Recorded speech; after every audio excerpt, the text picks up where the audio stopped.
Kindle Paperwhite stuck on a white screen, fixed blank or black screen.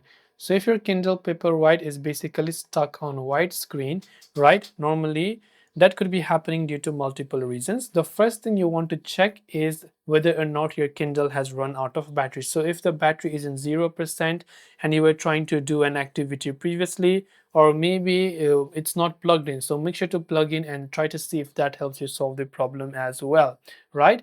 And plug your Kindle into a power source using the official charging cable and allow it to charge uninterrupted for at least 10 to 15 minutes.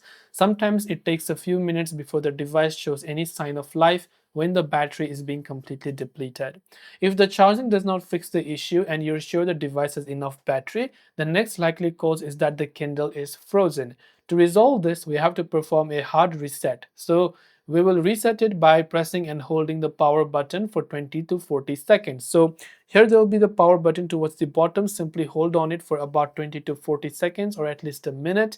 And after that, the screen will flash or turn black and your Kindle should reboot automatically.